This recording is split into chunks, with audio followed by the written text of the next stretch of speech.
Pourquoi n'ai-je jamais rien vu? Les grandes personnes ne savent plus croire.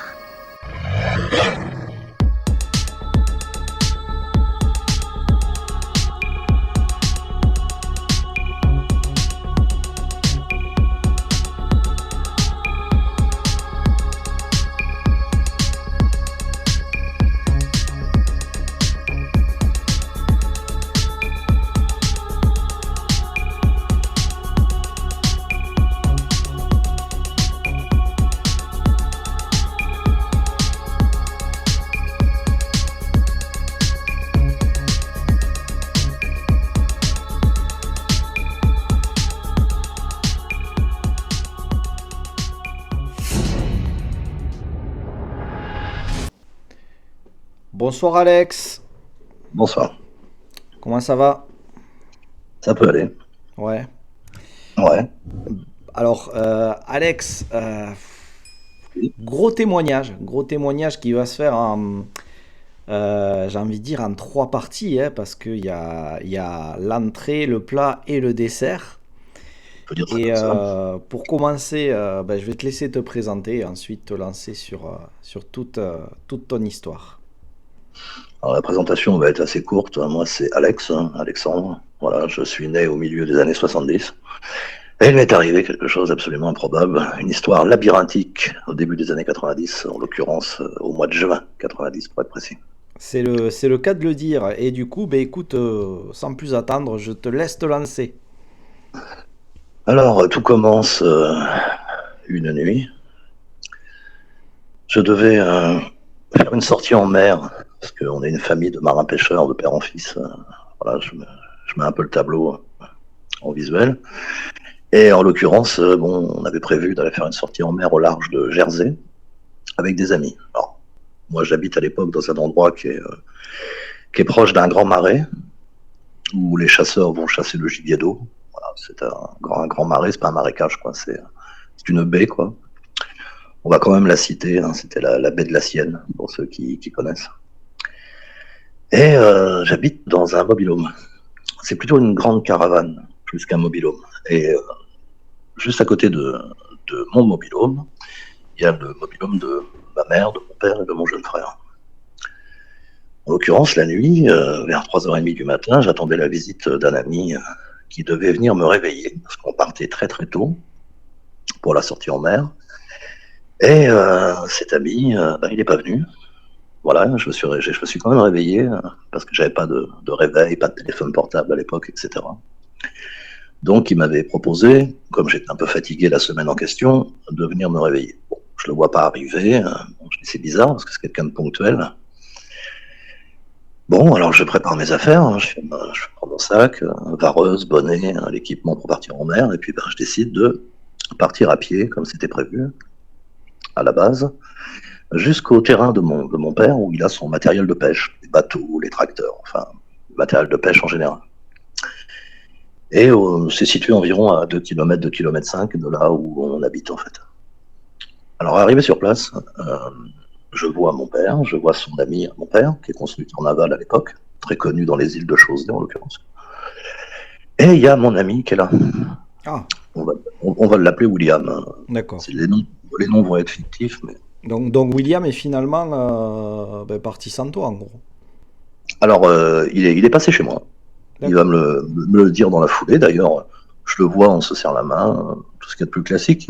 Il veut me prendre à part à ce moment-là pour me dire quelque chose en privé, c'est-à-dire pas devant mon père et son ami. Et il me dit, voilà, je suis passé te voir, je voulais te réveiller comme prévu, mais il y a eu un problème. Je lui dis, un problème de quelle nature? Il me dit, voilà, tu vas trouver ça ultra bizarre, je sais pas trop comment te le formuler, enfin je vais essayer. Bon, je pars du principe que j'ai une totale confiance en mon ami, c'est-à-dire que je le connais depuis, on s'est rencontrés sur un bateau, on avait 12 ans, là on en a 16, et on se connaît bien, on est scolarisés ensemble, etc.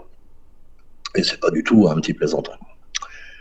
Il me dit, voilà, j'arrive dans le chemin direction les mobilos, mais je vois, à quelques dizaines de mètres de chez toi, j'avais pas fait attention au début, il y avait quelqu'un qui était à ta fenêtre.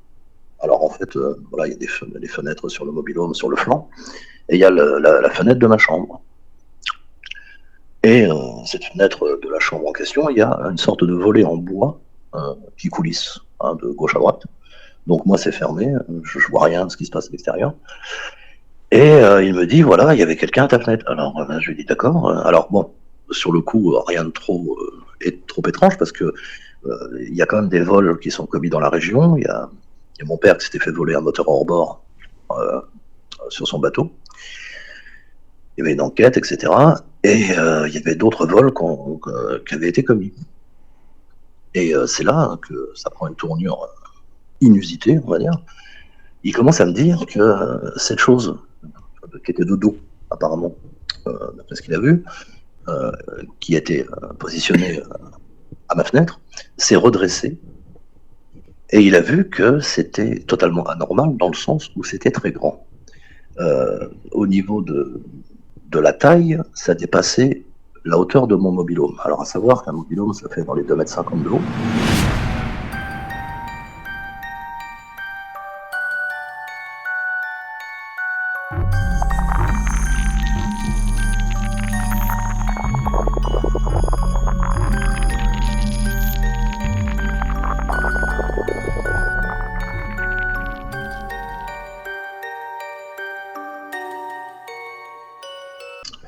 C'est dépassé. Donc on peut estimer 2,70 m, peut-être 2,80 m. Enfin, je sais pas, j'extrapole peut-être un peu, mais dans alors, quelque chose d'absolument anormal. Donc moi, la première réaction que j'ai, c'est... j'ai un sourire, je dis de quoi il me parle. Il a mal vu, il faisait nuit, et il est très formel et il est très solennel dans ses paroles. On voit qu'il est un peu choqué, quoi. Il me dit qu'est-ce que c'était, quoi. Et puis on n'en parle plus. On fait notre sortie en mer, tout se passe bien, passe super matinée en mer, etc.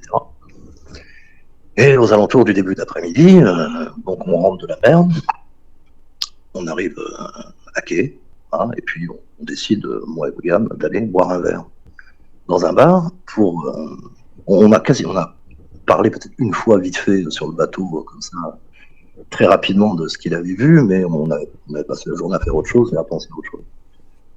Là, il se trouve que j'ai bien envie de le questionner un peu plus et il me répète la même histoire, avec les mêmes détails. Voilà, ça dépassait ton mobil-home, c'était grand, c'était totalement anormal, j'ai jamais vu un truc pareil. Qu'est-ce que ça peut être, etc. D'accord, alors il me précise, écoute, j'étais obligé de te le dire, parce que je l'ai vu, mais surtout t'en parles à personne. Parce que tout de suite, évidemment, il n'a pas envie de passer pour un huluberlu ou je ne sais quelle autre connotation qu'on aurait pu lui mettre sur le dos. Mais moi, ça va rester, ça va être le début d'une aventure qui va perdurer dans le temps, pas plus tard que 2 jours plus tard. Alors ça, c'est ce qu'on peut appeler la première partie. Et dans cette première partie, on pourrait dire aussi qu'on va apprendre, à ce moment qu'il l'apprend, c'est ma mère qui l'apprend, il y a une dame qui habite, pareil, 2-3 km de là où on réside, une dame âgée, qui va commencer à dire dans son entourage qu'elle a vu quelque chose dans un champ devant chez elle. Voilà, il y a des champs aux alentours, des marais, c'est la campagne, et elle parle d'un géant avec un chapeau. Un géant avec un chapeau. Voilà, donc on reviendra sur le coup du chapeau, parce que j'ai peut-être une explication, peut-être pas, mais j'ai réfléchi à quelque chose, ça va être plus clair par la suite. Ça pourrait concorder. Donc ça, voilà, ça s'est produit, moi ça me reste dans la tête évidemment, parce que bon, évidemment c'est un endroit isolé, là où on se trouve. C'est pas très rassurant d'entendre ça de la part d'un ami qui en a confiance, donc forcément ça va me travailler la nuit d'après. La nuit d'après, bon, par mesure de sécurité, on est une famille de chasseurs. Alors moi, je chasse pas. Mon père a tenté de m'inculquer les plaisirs de la chasse, mais ça n'a jamais marché. Moi, je l'ai accompagné quand j'étais enfant et tout ça, mais bon, on va dire, on est armé en tant que chasseur. Et moi, je possède un fusil qui me permet de faire du tir sportif. Voilà, pour préciser, je fais du backtrap. Ça, j'aime bien. Donc, du coup, j'ai un fusil à pompe Winchester avec lequel je pratique le backtrap. Bon, par mesure de sécurité, je le charge et je le pose sur une banquette dans le mobilo et dans mon lit, j'ai du mal à trouver le sommeil parce que je repense à ça. Et puis cette nuit-là, il ne va rien se passer. Je vais m'endormir tard alors que je suis complètement claqué de la sortie en mer, très éprouvante sortie en mer quand on pêche. Et au petit matin, je me réveille, tout semble normal. Ça, on pourrait dire que c'est la fin de la première partie. D'accord. Et là, quand ton copain il te dit qu'il a vu quelque chose se relever et donc être plus grand que ta caravane, euh, cette chose était, il t'a précisé si cette chose était à quatre pattes ou pas du tout, c'est juste qu'elle s'est redressée. Alors non, justement, c'était voûté. Voilà, c'est le mot qu'il a employé. Ah, C'était comme d'accord, si voûté. quelqu'un était. C'était debout. C'était debout. Il a reconnu une forme bipède, hein, humanoïde. Voilà, je l'ai questionné un peu plus, évidemment, pour essayer d'avoir des détails, parce que bon, il m'a dit quelqu'un. Donc voilà, tout de suite, quand il a dit quelqu'un, c'est que visuellement, au début, il a cru voir une personne. Donc on peut imaginer que c'était humanoïde. Hmm. Et facilement. Et en l'occurrence, à un moment donné, ça s'est redressé. Ça s'est redressé d'une position un peu voûtée à ma fenêtre. Et quand ça s'est redressé, il a vu distinctement, c'était une nuit étoilée, distinctement que la tête, voire un peu plus, était plus haut que la hauteur du mobil-home. Voilà. Donc j'en étais là, moi, au niveau des explications, et je le croyais sur parole, sauf que ça, il y a vraiment quelque chose qui cloche, c'est que la taille est totalement anormale. Bon, après, bon, j'étais quand même dans l'optique de me dire, peut-être qu'il a mal vu, peut-être que, bon, les ombres, la nuit, c'est compliqué. Et je reste sur l'idée que c'est peut-être quelqu'un qui rôde pour commettre des vols, parce que moi je suis pas du tout dans une ambiance paranormale ou quoi que ce soit à l'époque. Je m'intéresse quasiment pas à ces choses-là. J'ai vu des films d'horreur, des choses comme ça, mais bon, pour moi c'est de la fiction. Mais ça me travaille quand même, parce que c'est quand même quelqu'un qui est aguerri, on va dire. William en tant que chasseur avec son père, et puis au niveau de maritime, on a l'habitude d'évoluer dans la nuit, quoi. Et, donc on a une vision, on n'est pas nyctalope non plus, mais on voit par rapport aux gens qui n'ont pas l'habitude d'évoluer dans la nuit, surtout en mer, parce qu'on prend des repères qu'on appelle des amers. Voilà, même de nuit, on a quand même une vision nocturne à travailler. Donc ça me fait un peu flipper quand même, parce que si c'est vrai, qu'est-ce que c'est?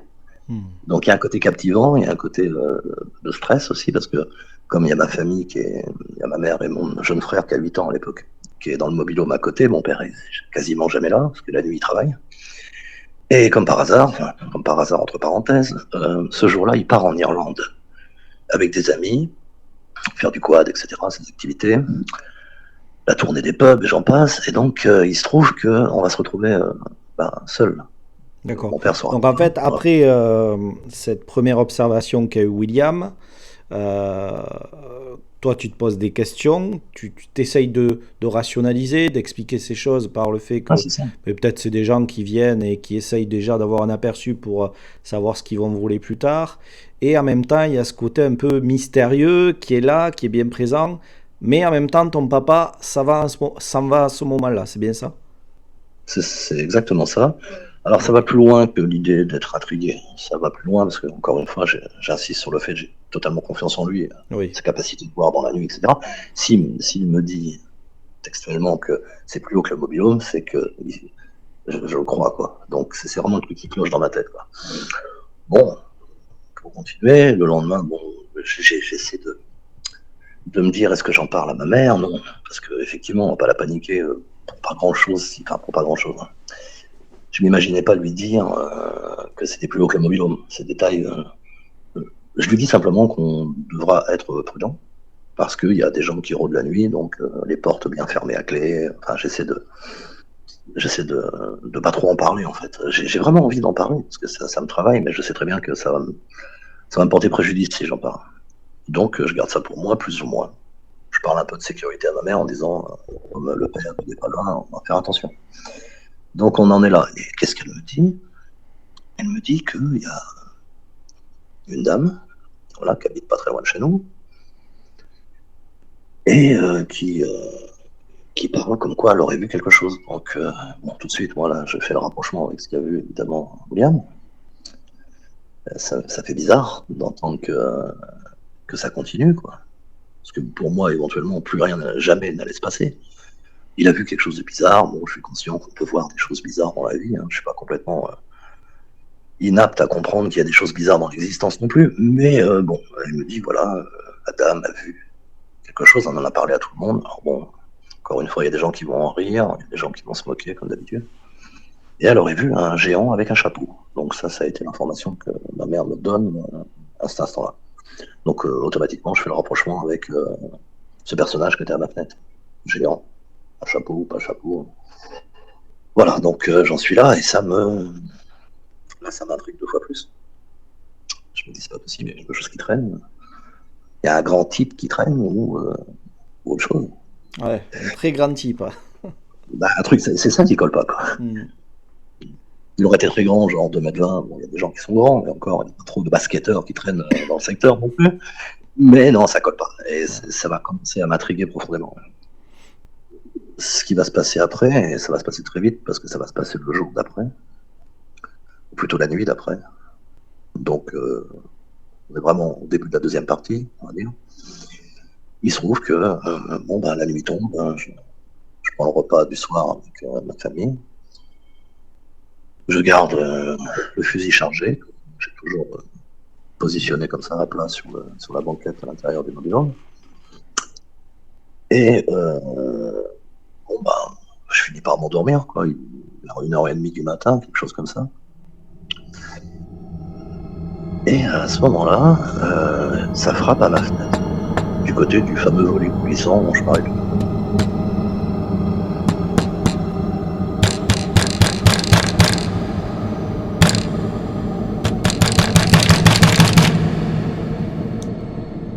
Ça me réveille.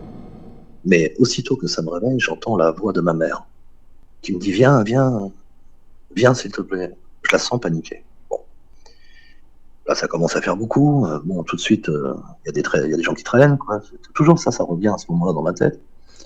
Donc je sors, et puis je l'accompagne jusqu'à chez elle. J'entre dans son mobil-home. Elle me dit voilà, je viens de vivre un truc absolument bizarre. Il y a quelqu'un, mais c'est pas il y a quelqu'un. Elle a du mal à trouver ses mots. Alors j'essaie de la rassurer, je lui dis assieds-toi, calme-toi, dis-moi ce qui se passe, mon frère dormait. Je précise, mon frère a 8 ans, comme je le disais tout à l'heure, on n'a pas envie de le paniquer. Et elle me dit, tu vas pas me croire, je souffre d'insomnie, tu le sais bien. J'ai décidé de me lever pour aller prendre un verre d'eau. Ça a été ça le début de ce qu'elle allait me raconter. Et donc elle me dit, je me lève pour prendre le verre d'eau et j'ai entendu parler. Je dis, ah bon,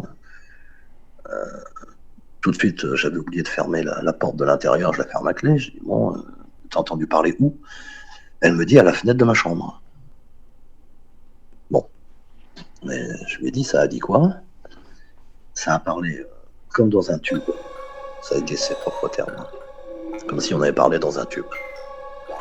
Et je lui ai dit, ça a dit, je suis venu et je reviendrai.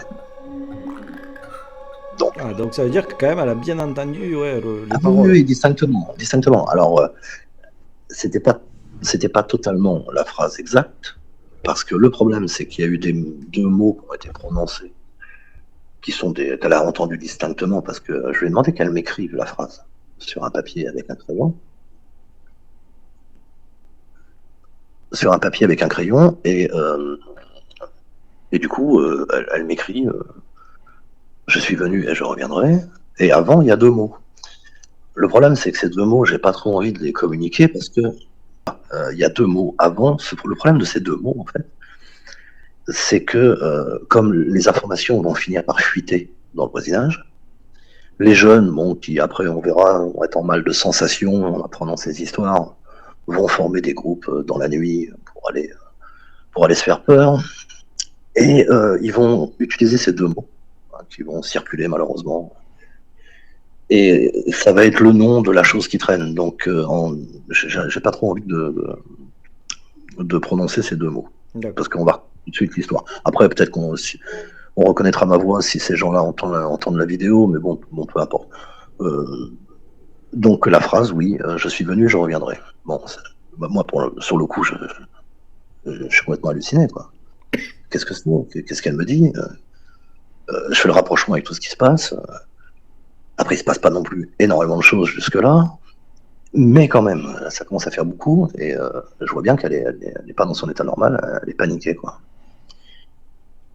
Et du coup, voilà, je suis pas dans l'autre mobil-home vu que je suis chez elle, je me munis du fusil de mon père, on ne sait jamais.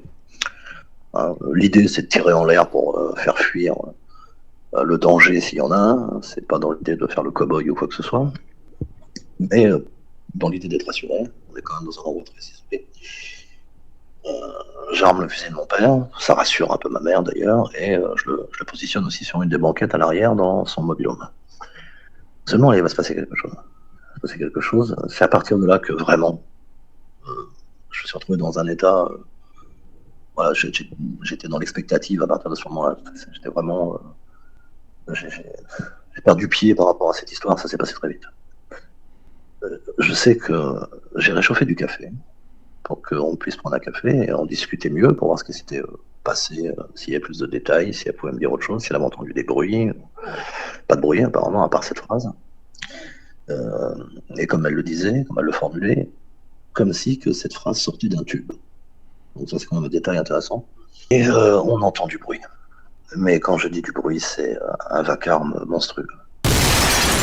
Un vacarme monstrueux au niveau de mon mobil-home. Ça se passe très vite. Donc j'ai pas trop le temps de réaliser ce qui se passe. Je sais qu'il se passe quelque chose à côté au niveau de mon mobil-home. Et là, je sors avec le fusil, quoi. Je sors avec le fusil et je vais être un peu en mode tactique, on va dire. Voilà, le fusil épaulé, je vais essayer de voir ce qui se passe. Je comprends pas tout ce qui se passe d'ailleurs, il se passe rien en plus, il semble rien se passer. Je fais le tour du mobil-home, il n'y a rien, seulement je réalise que mon mobil-home est détruit. Et quand je dis il est détruit, il n'y a plus une fenêtre. Et la porte, parce qu'en fait il y a deux portes sur cette grande caravane, une porte de chaque côté. Et une des portes a été arrachée, je veux dire arrachée de ses gonds. Tu veux dire qu'il y a les fenêtres et une des portes qui sont arrachées? C'est ça. Alors, il n'y a plus de fenêtre, tout est cassé. Et la porte est arrachée. Mais quand je dis arrachée, elle se retrouve à 3 mètres de là où elle devrait se trouver. C'est-à-dire à sa place. Donc quand je vois ça, on va dire je panique. Quand même. Surtout qu'il n'y a rien. Quoi. C'est le silence à nouveau. Donc je me précipite à nouveau chez ma mère. Je lui dis pas au début. Je sais pas quoi dire d'ailleurs à ce moment-là. Je vais heureusement trouver vite fait une pseudo-explication. Ouais, le subterfuge. Voilà, le subterfuge. Ayant posé le fusil, mon frère est réveillé, c'est la catastrophe. Et qu'est-ce qui se passe? Bon, c'est la panique. Et je lui dis voilà, il y a des gens qui ont voulu m'agresser apparemment, qui ont frappé dans mon mobil-home, qui ont cassé un peu le mobil-home. On va rester enfermés, il y a le fusil, ils viendront pas. Ils feront pas plus, je pense pas, c'était moi qui étais visé. Alors ça collait plus ou moins parce que nous on était des jeunes à l'époque d'un village, et il y avait un village voisin situé à quelques kilomètres où il y avait une bande rivale de jeunes, voilà, avec qui on s'entendait pas très bien. On était tous des fils de pêcheurs sur la côte, et puis il y avait cette bande rivale qu'on croisait en soirée, dans des concerts, des choses comme ça, et puis ça finissait parfois en bagarre. Donc du coup, ma mère est au courant de ce genre de choses. Et tout de suite, je lui dis, ça doit être les jeunes de tel endroit qui viennent se venger chez moi, et ça collait plus ou moins, parce qu'il y avait eu aussi, il y a quelques temps, à cette époque-là, justement, on a eu des problèmes avec eux. Il y avait eu de la bagarre, et mon explication était censée un peu coller et rassurer. Oui, parce que pour toi, c'est pas évident. T'as ta mère là-dedans qui est complètement subjuguée par ce qui est en train de se passer. Elle a entendu des voix. Toi, tu veux pas l'inquiéter, mais en plus, ton petit frère vient de se réveiller.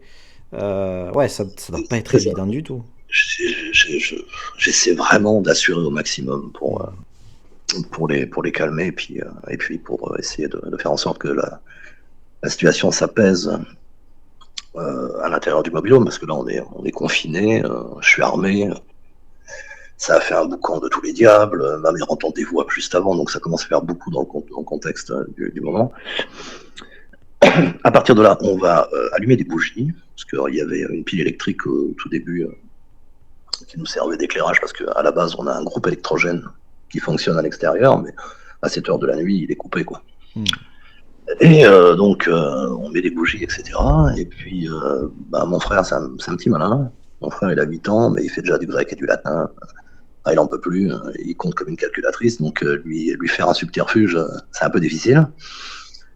Et du coup, qu'est-ce qui se passe il semble pas trop paniquer, mais bon, après, je ne dis rien dans un premier temps concernant les dégâts sur mon mobil-home. Ça, évidemment que le jour va se lever et qu'ils vont constater par eux-mêmes obligatoirement ce qui s'est passé.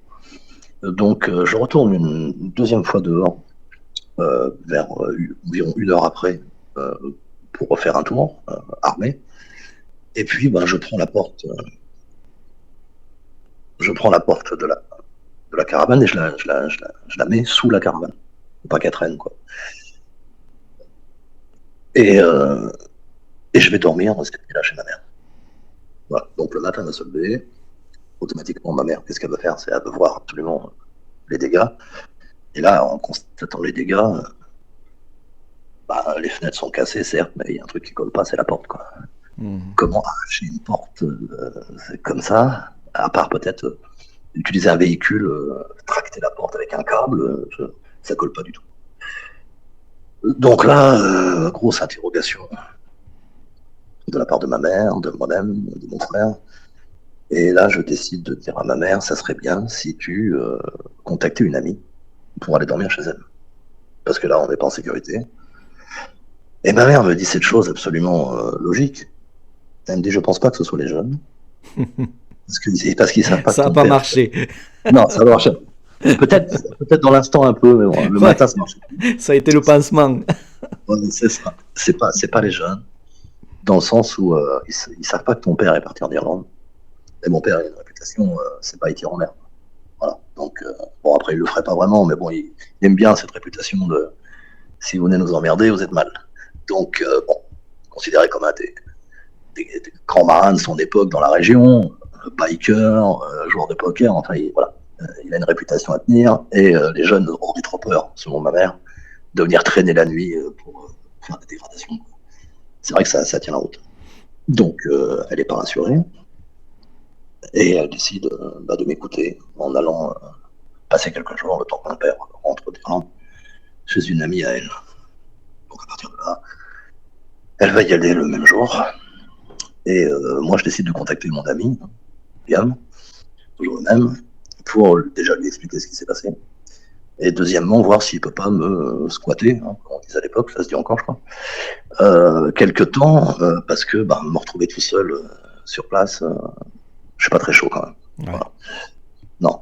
Et j'arrive à le capter, je lui en parle, et lui tout de suite sa réaction c'est on va à ton mobil-home, je veux voir ce qui s'est passé. Ouais, il a cette envie de voir par lui-même. Donc on descend aux abords des marais, on arrive sur zone, il constate les dégâts, et là il me dit franchement il y a un souci, ça va pas du tout, quoi. Parce que lui, c'est lui qui a fait l'observation. Moi j'ai rien vu à partir de ce moment-là. Jusqu'à ce moment-là, à part les bruits dehors, la destruction que j'ai constatée du mobil-home, moi j'ai rien vu, j'ai pas entendu de voix, rien du tout. Et il me propose, au lieu de dormir chez lui, parce que c'est pas possible, de récupérer les clés du mobil-home de ma mère, et il me propose de rester avec moi la nuit dans le mobil-home de ma mère, pour voir éventuellement si on pourrait observer par la fenêtre de nuit quelque chose. C'est ce qu'on va faire. On va descendre donc au mobil-home le soir, moi et lui. On va se poser, on va un peu se barricader, on va dire, fermer les volets dans un premier temps, fermer la porte. On va s'armer au cas où. Et puis on s'assoit, puis on discute. Alors il me pose tout un tas de questions sur la nuit précédente, etc. Bon. Et il a cette idée. Il me dit ça serait pas plus mal si on allait faire une battue, si on allait faire le tour du marais de nuit armé pour essayer de voir si on voit quelque chose. Alors moi j'étais pas trop d'accord au début. Je dis, ben, c'était pas ce qui était prévu. T'es censé rester là, essayer de voir par la fenêtre un peu ce qui se passe. Il dit non, mais le mieux, c'est d'aller errer dans la nuit, et puis essayer de voir si on voit quelque chose. Bon, au bout de quelques temps, je me dis oui, pourquoi pas. Donc on prend des fusils de chasse, et puis on part dans la nuit. On part dans la nuit, on fait le tour des marais.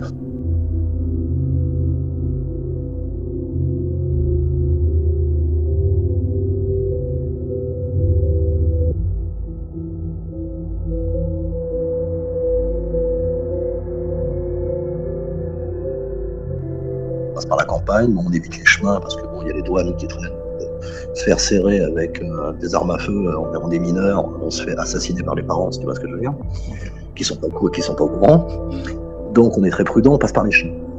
On passe par les marais, et puis au bout de 2 heures et demie, on voit rien, quoi. Alors j'ai réussi à retrouver la date exacte de ce jour, tout simplement en consultant le calendrier lunaire sur Google, parce que c'était la pleine lune de début juin. Et la pleine lune de début juin, j'ai constaté que c'était le 8 juin 90. D'accord. Donc c'était là, et donc le 8 juin 90. Alors il y a des gros nuages noirs, mais la lune sort très souvent des nuages. On a quand même une bonne visibilité. Voilà, il n'y a pas trop de nuages. Et pendant 2 heures et demie, ben, on constate aucune anomalie, quoi. Il ne se passe rien. Et dans un champ, il y a un monticule, une sorte de grande butte, comme ça, qui est dans le champ, et on décide d'aller tout en haut, et puis de faire une pause. Parce qu'on a un peu plein les jambes, d'avoir marché beaucoup. Et on s'installe là, et on pose des fusils, on fume une cigarette. Et il y a la pleine lune, très puissante. Et vraiment, on y voit bien, quoi. Et on se met à discuter d'autres choses. On était parti, je me souviens très bien, sur une discussion de permis de conduire. Voilà, l'idée de passer ce permis de conduire. Voilà, et puis on m'avait déjà proposé une voiture, alors je lui explique, oui, on m'a proposé une voiture. Et il me dit, à cet instant-là, t'as encore un peu de temps avant de passer ton permis, et ça s'est passé là. C'est lui qui voit quelque chose, dans un premier temps. Il me dit, regarde. Il me met la main sur l'épaule, il rapproche sa tête de la mienne, et il montre du doigt une direction, et il me dit, regarde entre les arbres. En fait, il y avait, on va dire, à une distance d'environ 400 mètres, il y a quelque chose entre les arbres. Enfin, ça fait une haie, en fait. Et il y a des arbres qui sont au niveau de cette haie. Et effectivement, je vois quelque chose.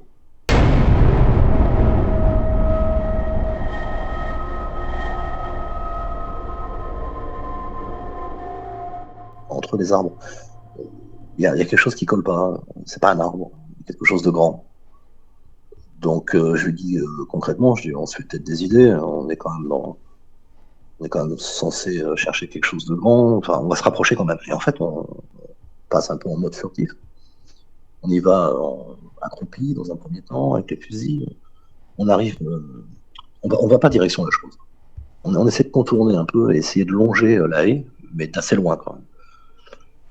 Et on arrive dans un champ de luzerne, un champ de mauvaises herbes, et on va se retrouver en face de l'observation. Donc on est à une distance, on est un peu plus loin qu'une portée de fusil, on a une quarantaine de mètres. Et à la lune, il y a une silhouette, concrètement. Il y a une silhouette entre deux arbres. Et on est un peu scotchés, quoi, tous les deux. On se regarde, qu'est-ce que c'est? Il y a quelqu'un. Et cette chose va s'animer, pas dire mieux. Ça va pas se mettre de profil complètement. C'est comme si ça avait tourné le buste, sur la droite. Et ça a concrètement, on a vu que ça a regardé en l'air, enfin un peu en l'air, quoi, de profil. J'essaie d'expliquer au mieux, hein, c'est un peu compliqué. Ça a écarté les bras. C'était gigantesque. Je précise que c'était gigantesque. Quand tu dis gigantesque, tu dirais combien de mètres? Au moins de 3 mètres. C'est pareil, ouais, ouais, je dirais 2,80 m pour dans ce niveau-là, quoi. Et pareil, les notions de distance, tout ça, on est quand même Voilà, on est quand même assez calé là-dessus, vu les sorties en mer et tout, la chasse. On ne doit pas être loin du 2,80 m. Bon, ça peut être 2,75 m, évidemment, 70, mais bon, non, c'est pas plus de 2,50 m, c'est sûr. Donc déjà, ça correspondait directement avec le fait que ça dépassait mon mobil-home, parce que c'est pour moi, à cet instant-là, c'était la même chose, quoi. Donc, là où c'était extrêmement surprenant, c'est que on voyait distinctement la tête. Ça formait, bon, au niveau du visage, ça formait un croissant de lune. Voilà. Alors, il y a 30 milliards de questions qui nous passent par la tête en un seul instant. L'observation va être très courte, moins de 2 minutes. À cet instant-là, il se passe quelque chose. Pendant l'observation, c'est que mon ami va faire un saignement de nez extrêmement spectaculaire. Il va se mettre à saigner du nez de façon colossale, il va sortir un mouchoir, enfin, il panique pas. Plus tard, il va me dire que ça lui était déjà arrivé, donc est-ce que c'est le stress qui a déclenché ça, peu importe. Et donc, ça, plus observation, on est dans un contexte bizarre. Je ne sais pas si cette chose portait un casque, ou si c'était vraiment la forme de son visage. Mais au-delà de l'observation en elle-même, il y a quelque chose qui s'est passé au niveau émotionnel, enfin au niveau... Il y a quelque chose d'autre. C'est pas juste, c'est bizarre, c'est grand, ça a un visage en croissant de lait. Je parlerai pas d'espérance mystique, j'irai pas jusque-là, quoique. Il y avait vraiment quelque chose... voilà, pour l'expliquer, c'est ineffable. J'ai pas les mots. Une apparition, alors c'est pas apparu, c'est apparu parce qu'on l'a vu de loin, puis on s'est rapproché, mais c'est pas quelque chose qui est apparu et qui a disparu par la suite, c'était vraiment là. J'avais plus de mots, j'avais plus rien, et là on s'est mis à paniquer terriblement.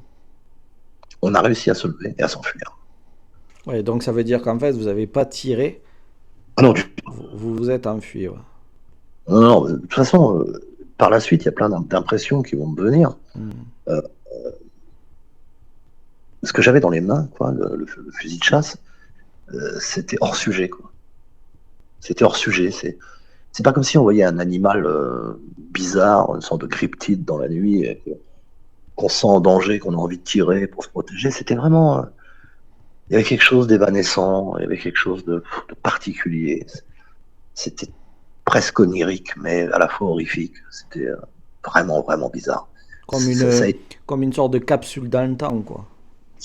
Bah, il y avait une sorte d'intemporalité de l'instant. Il y avait quelque chose qui était là, une expérience, quoi. Pas que dans le visuel, mais aussi dans le ressenti. Vraiment. Alors, nous, on s'est enfui. On a regagné le mobil-home de ma mère, et là, on était complètement hébétés. On ne savait plus où on était, quoi.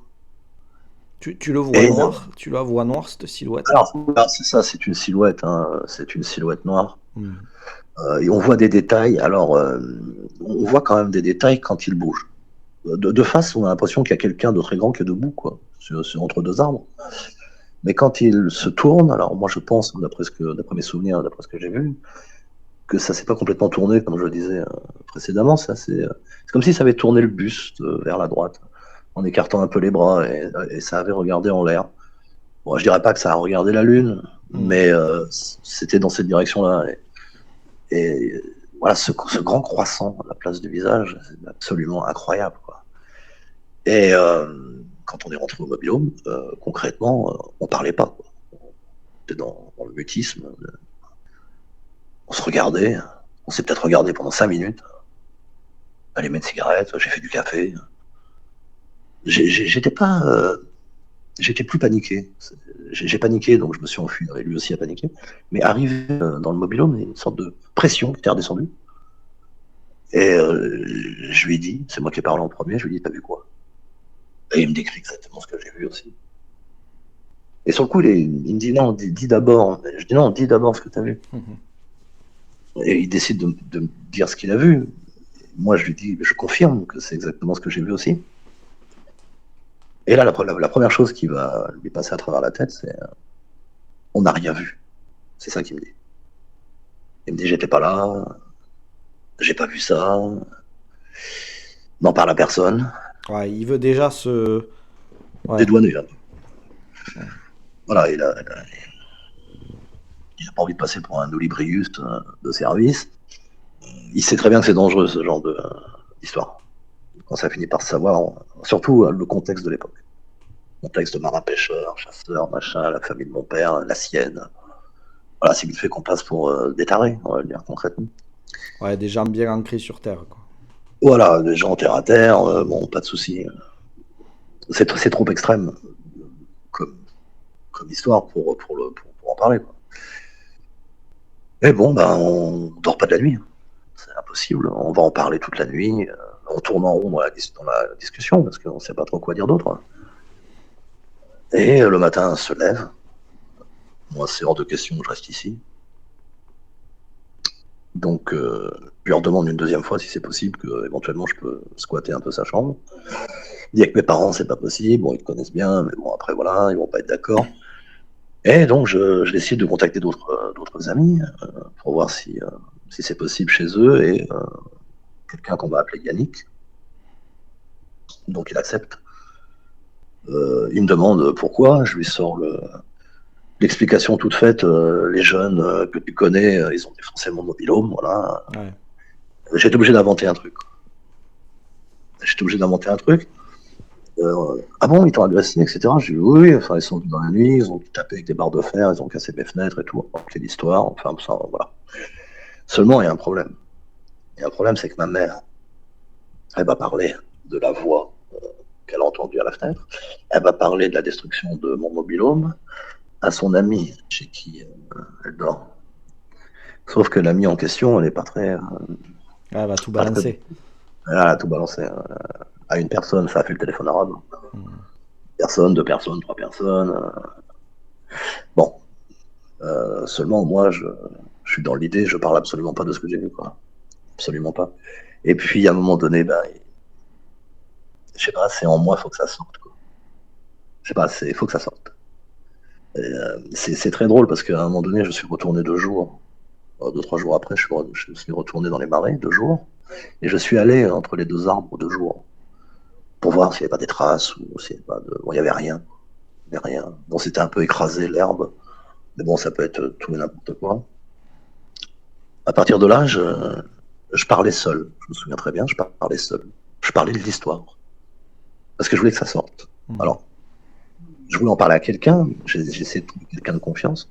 Dans ma tête, j'arrivais pas à me dire qui, comment et quand.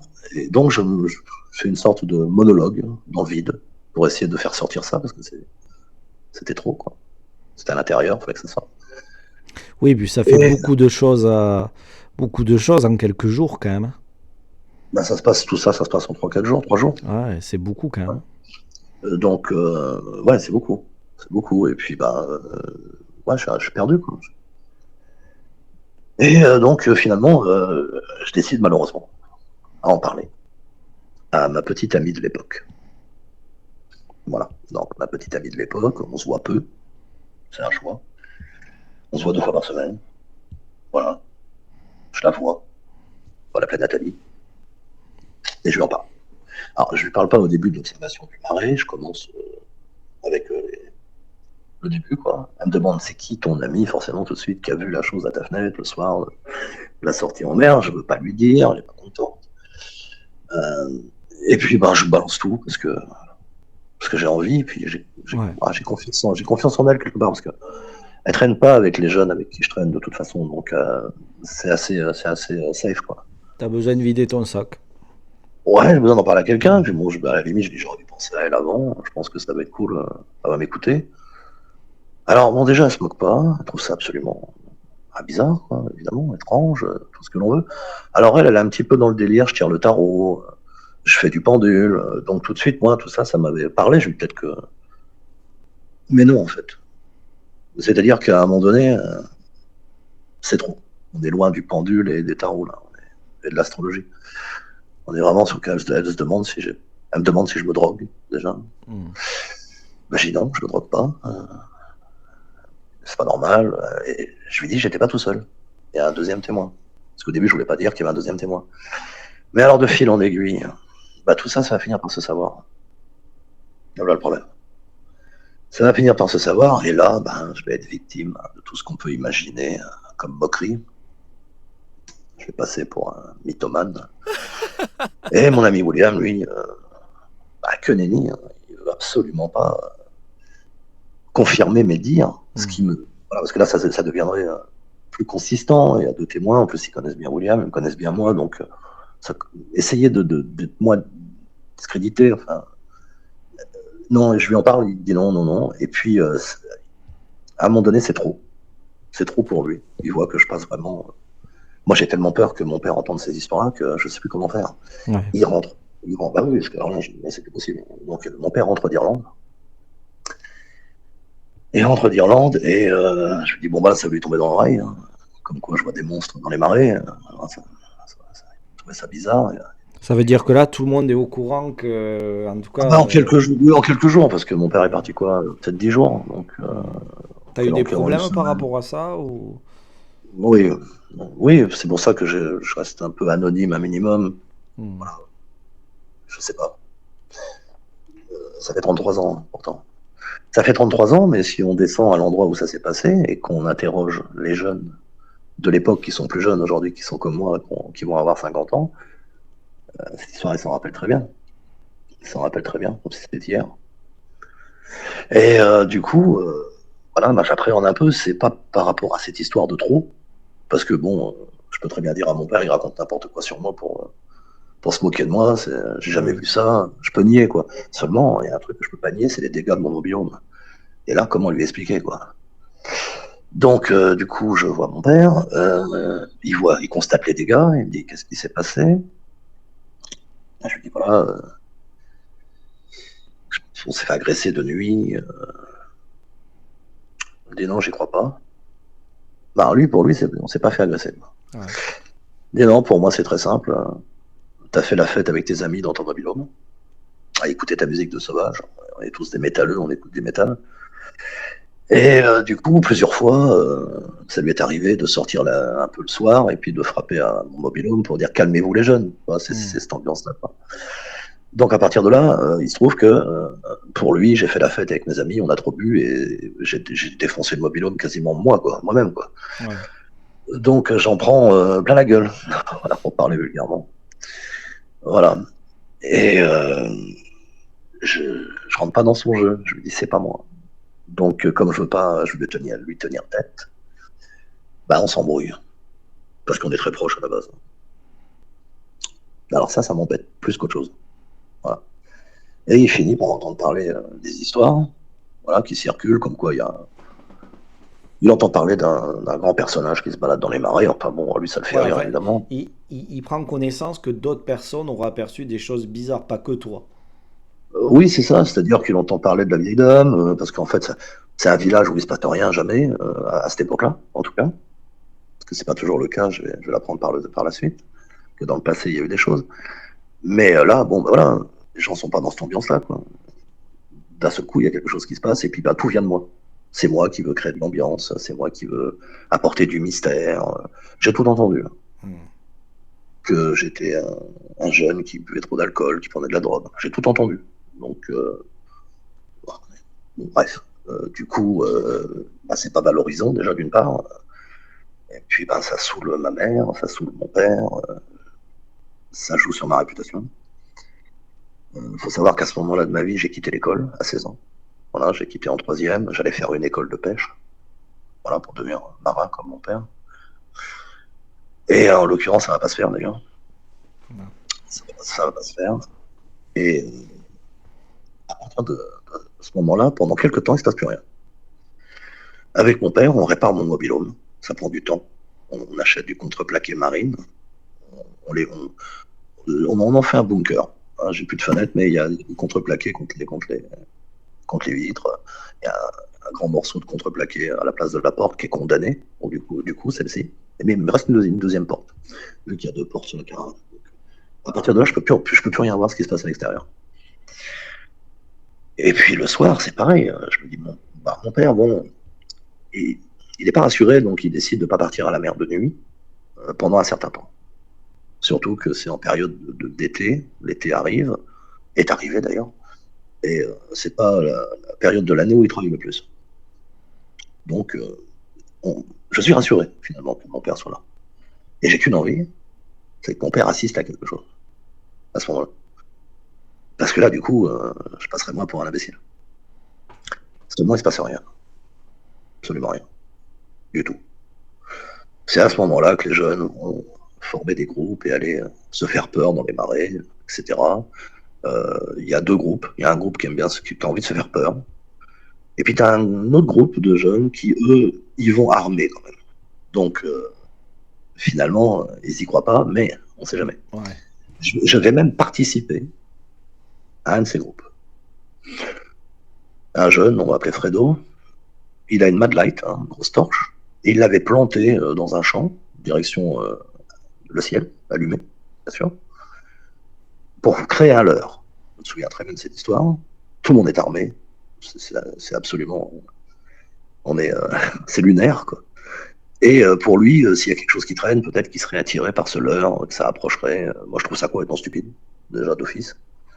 Mais bon, je joue le jeu avec eux. Alors, on me fait des vannes, voilà, on se vanne un peu. Ils rient comme des baleines dans la nuit. Voilà. Puis il se passe rien, quoi. On voit rien. Et puis, juillet, août, on entame le mois d'août. Il se passe plus rien. Mon père reprend ses activités, etc. Le pêcheur. Moi, je me dis, il se passe plus rien. Peut-être qu'il se passera plus rien. Ouais. Et c'est très bien. Voilà, c'est très bien. Parce que moi, en fait, autant j'ai trouvé ça palpitant à certains moments, autant je voulais que ça s'arrête. Parce que ce qui m'a achevé, c'est les moqueries. Bon, à partir de là, il se passe quelque chose. Ça, j'ai vraiment envie d'en parler parce que c'est. Mon amour-propre en a pris un coup. C'est-à-dire que j'ai envie d'affronter cette peur à plusieurs reprises. Je sais que j'ai peur. Je sais que c'est pas normal. Je sais ce que j'ai vu, je sais ce qui s'est passé. Je suis complètement au cœur du contexte. Et à partir de là, je décide certaines nuits d'aller dans les marais seul. Armé, bien sûr.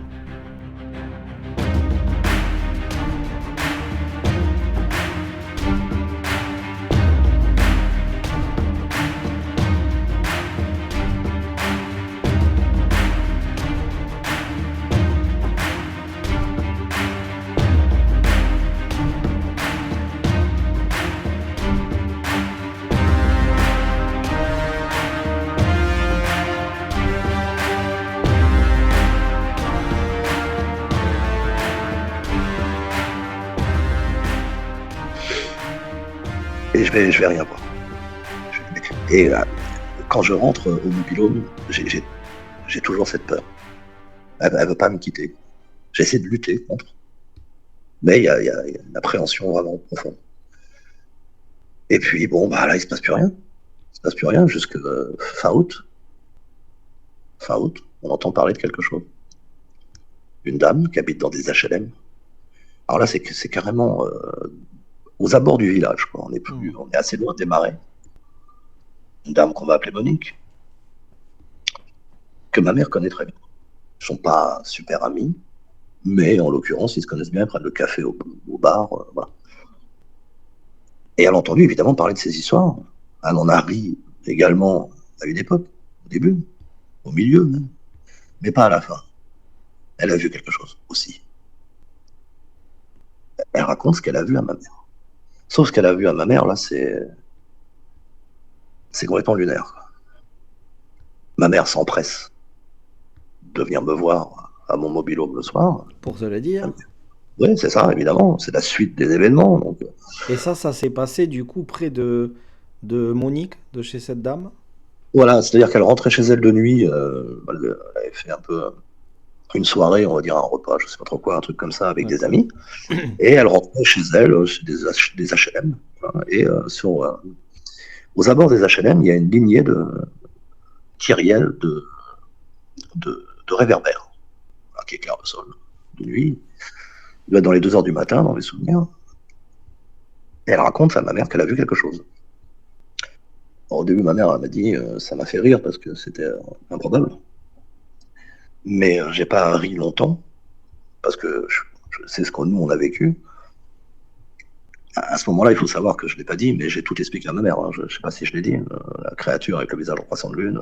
Ma mère me croit. Ma mère me croit, donc elle est au courant de tout ça. Et la la personne, là, Monique en question, elle va dire à ma mère qu'elle rentrait chez elle une nuit, à pied, et qu'elle a vu la chose. Donc, l'histoire se répète, ça continue, quoi.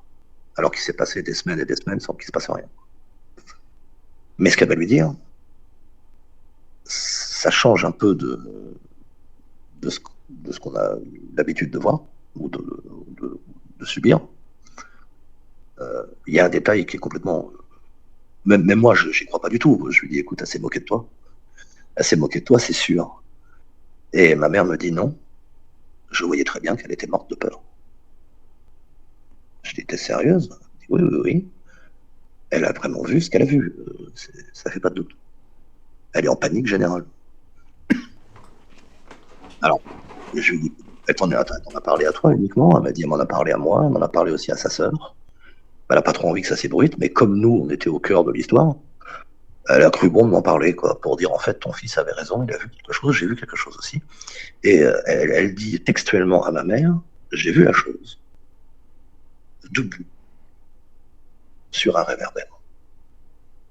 Alors, c'est pour ça que j'ai ri au début. Mais ma mère, elle est sérieuse.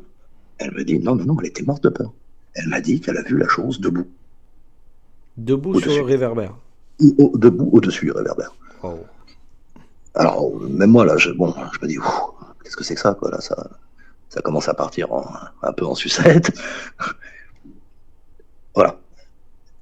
Après, j'ai pas plus de détails sur son observation. Parce que j'ai pas été là. Quand elle dit qu'elle a vu la chose, cette chose avait cette tête en forme de croissant de lune?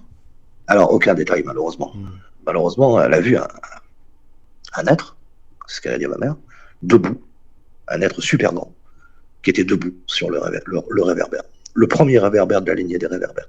Elle l'a vu, parce qu'elle a vu qu'il y avait un réverbère qui était beaucoup plus grand que les autres, qu'à l'accoutumée.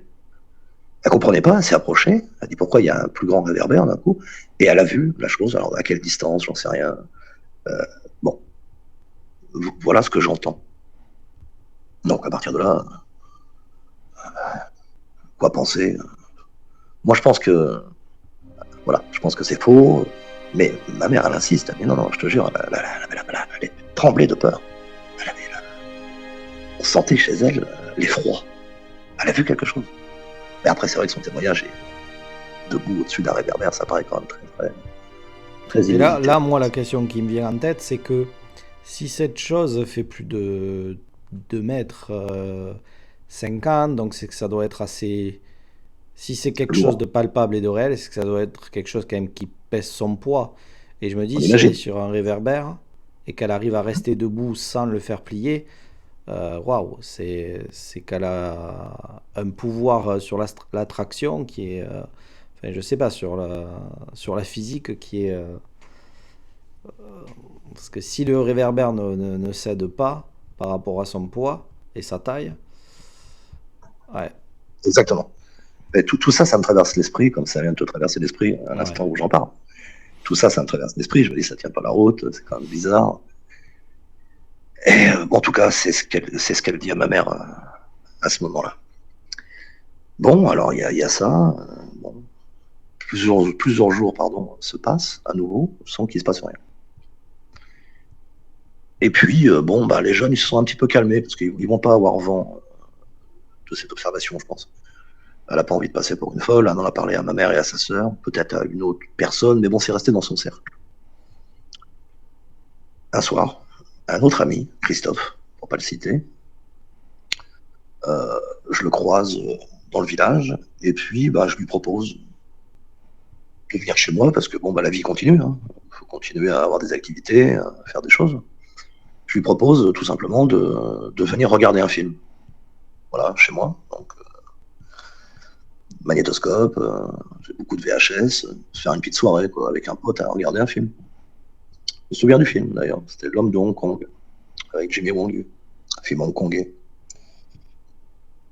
Et au début, il me dit bah oui, moi ça me dérange pas, c'est très bien, ça me branche. Donc on décide de descendre ensemble au Mobil-Home. Et là, on est début septembre. Début septembre. Et puis, bah, tout de suite, forcément, il me parle de quoi? Des histoires. Il dit, t'as vu, moi, j'ai pas peur de venir chez toi. Je dis, ah bon, parce qu'il y a des gens qui ont peur de venir. Ouais, il y a des gens, même de toi, ils ont plus trop envie de te voir. Voilà, ça allait jusque-là, quoi. Et tout se déroule convenablement. On commence à mater le film.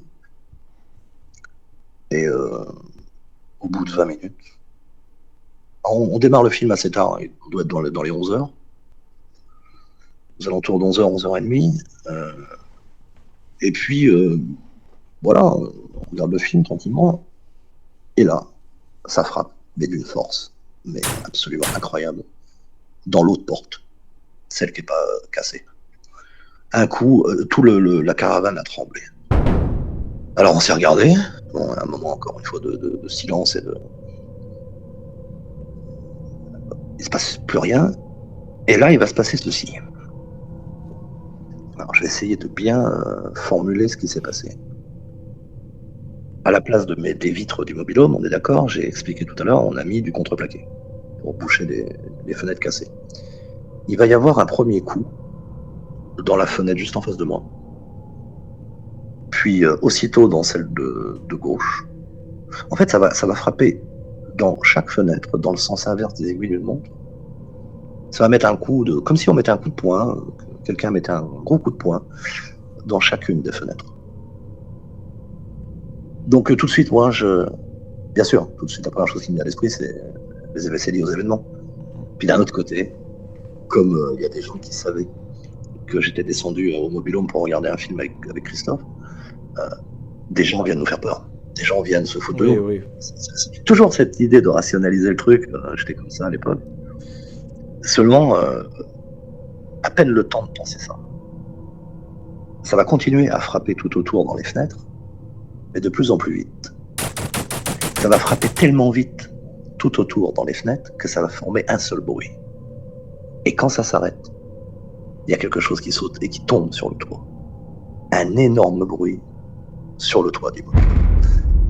Et là, j'ai vu le visage de Christophe se décomposer sur place. Ah ouais, là, je pense que ton pote, il s'est dit, c'est fini, Ah, je reviens tu plus. t'es habitué. Hein. Ouais, même moi, j'étais décomposé aussi, je pense. Mais bon, j'avais quand même une certaine expérience de ce qui s'était passé. Donc, voilà. Ouais. Je l'ai revu il y a en 2014, je crois, le Christophe en question. Et je m'en ai reparlé, il m'a dit, je veux absolument pas parler de tout ça. Plus jamais. Parce que lui, en fait, il garde plein de choses terribles dans l'existence par la suite. Et il met la faute, en fait, sur ses... Pour lui, c'est une sorte de malédiction. Voilà, il lui est arrivé des choses très très dures. Il a perdu son frère, enfin, on va pas rentrer dans les détails. Il a perdu son travail, tout ça. Et pour lui, c'est ce qu'il a vécu ce soir-là, ça l'a maudit. Donc, comme quoi, ça l'a marqué, ça le marque encore aujourd'hui. Et je pense qu'il n'y a aucun rapport. On va être clair. Mais quand ça a frappé tout autour à une vitesse folle, là j'ai compris évidemment que c'était pas une blague des jeunes. Et ce bruit absolument improbable sur le toit. Ah, il y a eu un moment de... Ça se passait au ralenti. Je savais plus comment faire. J'ai l'impression de me lever au ralenti. J'ai attrapé le fusil à nouveau. J'ai chargé doucement. Je suis sorti. J'ai fait le tour du mobil-home. J'ai regardé au-dessus. Il y avait absolument rien. Encore une fois. Rien du tout. Et là, on peut dire que c'est la fin de la partie 2. La partie 3 va être courte. Du coup, ton collègue rentre chez lui et... il a dormi sur place, hein. Il n'a pas voulu repartir, parce que normalement, il devait repartir la nuit pour rentrer chez lui, après le film. Il m'a dit non, est-ce que je peux dormir là? J'ai dit, bah écoute, oui, bien sûr. Donc, je vais passer une couverture à un oreiller, il a scouté la banquette. Et le lendemain, il est pareil, hein, ça l'a vraiment, vraiment marqué, quoi. Il est rentré chez lui, il n'est jamais redescendu au mobil-home pour aller mater un film ou quoi que ce soit. Ouais. Non, c'était fini. Je le croisais en ville, on parlait, mais c'était froid. Et bonjour. Faut pas que ça C'est vrai que toi, depuis juin, bon, t'avais vécu quelques trucs déjà, tu vois. Mais c'est vrai, arrivé et là, d'un coup, paf. Ouais, lui, et surtout, il s'en moquait 1 heure avant. Ouais. Et en plus, 1 heure avant, il me dit, alors, on se connaît depuis qu'on est gamin. Ah, vas-y, t'as voulu faire une blague. Maintenant, la blague, elle a assez duré. Dis-le-moi à moi, au moins. on se connaît très bien. T'as raconté des cracks. Ouais. Mais j'ai dit non. Et je maintiens. Il dit arrête de te foutre de moi. Alors, c'est quoi le monstre des marais? C'est quoi? Il a des tentacules? Il vole? Enfin, voilà, des choses comme ça, quoi. Mais bon, après, quand ça s'est produit, Ah ouais, là. heureusement qu'il a rien vu, parce que peut-être que ça aurait été plus traumatisant pour lui. Bon, pour moi aussi, évidemment. Mais voilà. Après, il plaisantait plus du tout avec ça. Là, je dirais que les gens lâchent pas l'affaire. Les gens, bon, c'est une étiquette que j'ai dans le dos que je vais pas pouvoir enlever, quoi. Donc, à chaque fois que je croise des gens, est-ce que tu as vu la bête cette nuit, quoi? En gros, c'est ça. À la fin, c'est lourd. À la fin, c'est pénible. Bon, ça m'énerve. Donc, des fois, je réagis mal. Des fois, je ris avec eux. On va pas se le cacher, c'est chiant, quoi. Et ça va prendre une tournure. J'en parle à William, et William va finir par dire qu'il était avec moi. Voilà, le soir de l'observation en visuel, quoi, quand on a vu la chose. Et là, tout le monde va tomber des nues. Parce que là, quel intérêt aurait William, à part peut-être essayer de sauver mon honneur, je sais quel autre. Non, ils prennent pas la chose comme ça. Ils sont intrigués bien plus que ça. Vraiment, c'était lors d'une soirée, on avait tous des pizzas, là, on était posés, on écoutait de la musique. Et les gens se moquaient de moi, ouvertement. Et William, il s'est levé, il a dit bah moi j'étais avec lui. Au début, ils l'ont pas cru, puis après, il a insisté, très sérieusement. Et là, ils ont commencé à comprendre qu'il y avait quelque chose, quoi. Ouais, c'est-à-dire que William avait une réputation très saine, d'après ce que j'ai compris, et quelqu'un de sérieux, et du coup, ben, il appréciait pas que tu te fasses moquer par les autres, et Oui, c'est ça. il prend ta défense en même temps, voilà, explique que lui aussi a vu quelque chose, et je te laisse raconter la suite, mais je trouve Là, le geste de la ton soirée, ami oui, c'est ça. très Intéressant, très très bien très sûr. beau. Donc, d'ailleurs, moi, ça m'a surpris, parce que bon, je m'y attendais pas, quoi. Ça a été la surprise dans l'instant. Il y avait 3 personnes, 3 jeunes que je connaissais très bien, hein, avec qui j'avais fait de nombreuses soirées. Bon, lui, il a trouvé ça pénible, ça l'a saoulé, on va dire ça, il s'est levé. Voilà, il a dit, bah non, en fait, je vais vous dire, arrêtez de vous moquer tout le temps, parce que bon, c'est pas méchant, hein, on se vanne, quoi. C'est l'époque, hein, enfin, les gens se vannent toujours aujourd'hui, mais voilà, on est à fond dans la vanne, donc à la fin, moi, c'est quand même pénible, j'ose pas trop le dire, des fois, je les Ouais. mais bon, et il se lève, et il dit non, bah concrètement, je voulais pas que ça se sache, mais j'étais avec lui le soir où on a vu. Donc là, il y a un gros silence, ça rit un peu quand même, et puis on sent bien qu'il pense qu'il veut prendre tout simplement ma défense, alors qu'ils comprennent, parce que là, il va parler sur un ton plus que solennel, il va leur mettre les points sur les i, il y a quelque chose. Il y a d'autres gens qui ont vu en plus. Et puis, les dégâts sur le mobil-home, voilà, ils étaient au courant aussi, les autres jeunes, mais bon, pour eux, c'est pareil, hein, c'est moi qui avait dit que c'était la bande rivale qui avait fait ça. Alors, ils s'étaient renseignés, et ça qui est vraiment intéressant aussi, c'est qu'ils s'étaient renseignés parce qu'ils ont compris. La bande rivale a complètement démenti et est devenue saccager mon mobil-home. Donc après, Ouais. est-ce qu'il l'a fait lui-même? Bon, bref. Mais là, ce soir-là, quand William est intervenu, ils ont mal rigolé, quoi. Mal rigolé. Et donc, ça a ajouté du mystère au mystère. Voilà. Parce que les paroles, parfois, étaient très. C'était acerbe. Hein, des fois, ça allait jusqu'à la méchanceté, quoi. Donc, moi, ça commençait à m'énerver. Puis, il a remarqué ça, il a agi. Voilà. Donc, à partir de là, à partir de ce moment-là, bon, ça s'est un peu calmé. Les gens se sont moins moqués. Ça m'a fait du bien. Et d'autres continuent à se moquer, malgré tout. Et ma mère me dit, tu devrais en parler à ton père. Je dis non. Mon père, il a entendu parler des choses qui se racontent. Si c'est moi, en plus, qui confirme. Et puis, un soir, je sais pas, je décide de lui en parler, mais d'une certaine façon. Je sais très bien qu'il faut que j'aborde le sujet d'une certaine manière. Mm. Je lui dis voilà, effectivement, t'as entendu des choses. Lui aussi, ça le saoulait. Il n'arrêtait pas de me dire souvent c'est quoi cette histoire, qu'est-ce que vous avez foutu dans les marais. Parce que lui, il ne cherchait pas plus loin. Qu'est-ce que vous avez foutu dans les marais? Je n'ai pas le rapport. avec le fait qu'on est censé avoir vu quelque chose. Mais bon, et je lui dis, voilà, avec William, on a vu quelque chose de bizarre. Et je connaissais bien mon père, et je sais que ça allait l'intriguer si je lui en parle d'une certaine manière. Comme il est chasseur, voilà, c'était un petit peu la porte ouverte. Je lui dis, il y a quelque chose qui se promène dans les marais. Mais non, t'as halluciné. Non, non. Je dis, il y a quelque chose de bipède, de grand, de très grand, d'anormalement grand. Donc tout de suite, il a son instinct de chasseur qui a été intrigué, quoi. Il m'a dit, non, mais t'es sérieux, hein? Je lui dis, oui, oui. Bah, il me dit, écoute, je vais aller faire un tour dans les marais, de toute façon, la chasse reprend bientôt, si je vois quelque chose, c'est jamais. Et justement, ça va se produire. Ah, Mon père, il est t'as challengé ton père, en fait. Bah, j'ai challengé oui et non, parce que je voulais pas trop que. Bah, je voulais qu'il réalise qu'il y avait quand même quelque chose de sérieux, de vrai là. Qu'il prenne pas tout non plus à la rigolade. Alors lui, il prenait pas ça à la rigolade, ça l'énervait tout simplement. Ouais.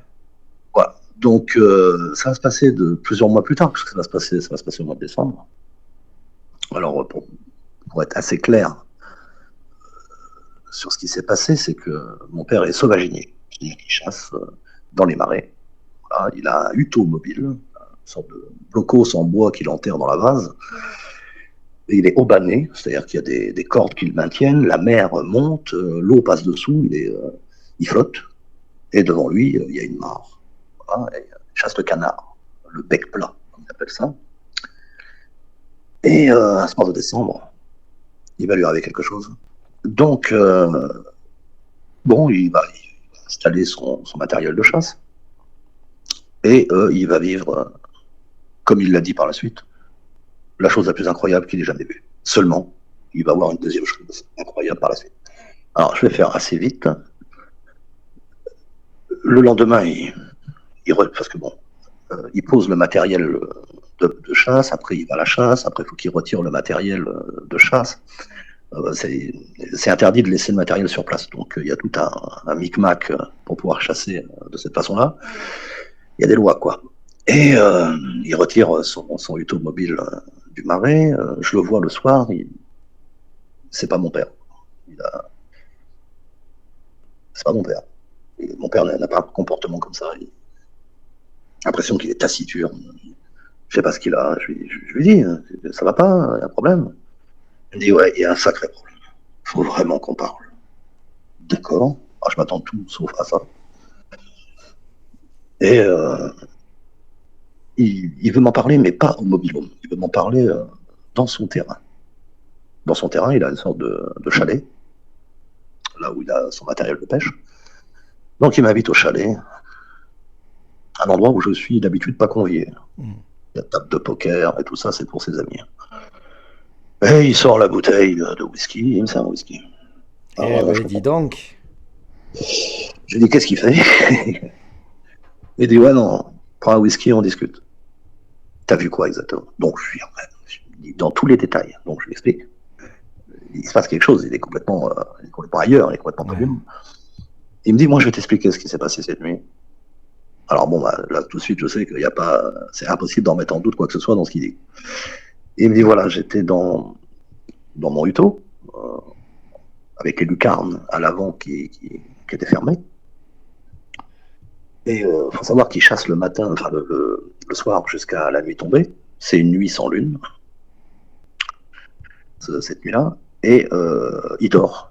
Et le matin, quand le jour se lève, il a la passée, donc il a la deuxième partie de chasse, quoi, voilà, pour être précis.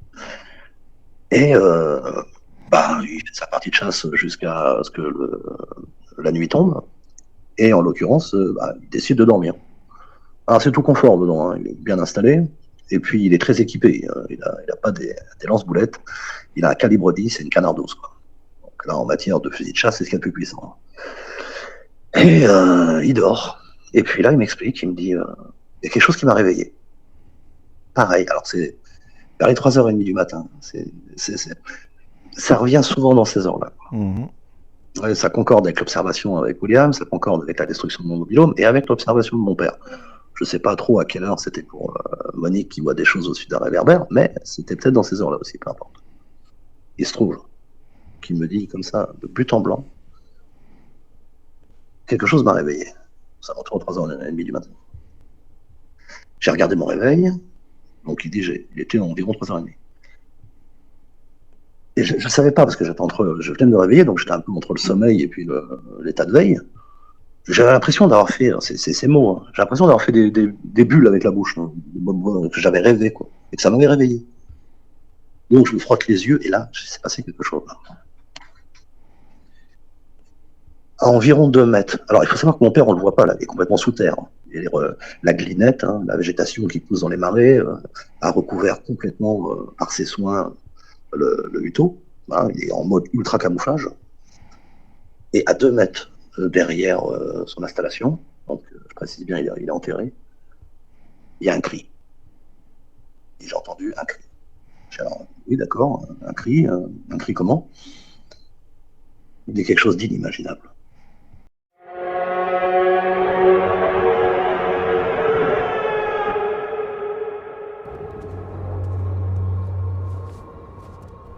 Ah bon? Comment ça, inimaginable? Alors, faut savoir que mon père, il connaît toute la faune et la flore. Il n'y a pas un animal qui peut imiter dans le marais ou dans les champs. S'il fait le pigeon, tout le monde croit qu'il y a un pigeon. Donc voilà, je trace le tableau un peu. Expert en tout ce qui vit, ce qui rampe, ce qui vole dans le marais, même ce qui pousse, quoi. C'est d'ailleurs ce qu'il y a de bien avec ton témoignage, c'est qu'on sent que ton père est un chasseur chevronné. Ah oui, bah depuis l'âge tout petit, voilà, ça lui arrive, il a 45 ans peut-être à l'époque, 46, dans mes souvenirs. Pardon. Et donc oui, bah, en plus il chasse ailleurs, il chasse en Sologne, il chasse le sanglier, enfin il est partout. Il est connu dans toute la France parmi les chasseurs. Donc peut-être pas tous les chasseurs évidemment, mais il fait partie de clubs. Ouais, il a une sacrée réputation. Chasse dans les gabillons, dans la baie de Somme, enfin voilà. Et donc il me dit, j'ai entendu un cri. Je ne pensais pas que ça existait. C'était tonitruant, ça a été son mot. Quelque chose d'absolument abominable, d'inimaginable. Alors moi, je tombe des nues. Enfin, je tombe des nues pas trop, parce que je sais ce qui se passe dans le secteur depuis un moment. Sauf que moi, j'ai jamais entendu un cri du tout. Il me parle d'un cri. Donc, alors, ce qu'il faut savoir, c'est que son installation, là, il suffit qu'il se lève, qu'il mette les épaules dans le plafond, ça s'ouvre, c'est décapotable. Donc il me dit, à cet instant-là, je mets les mains sur la canardeuse, j'ai envie de me lever pour faire ouvrir complètement le huteau, de me retourner instantanément et d'allumer, quoi.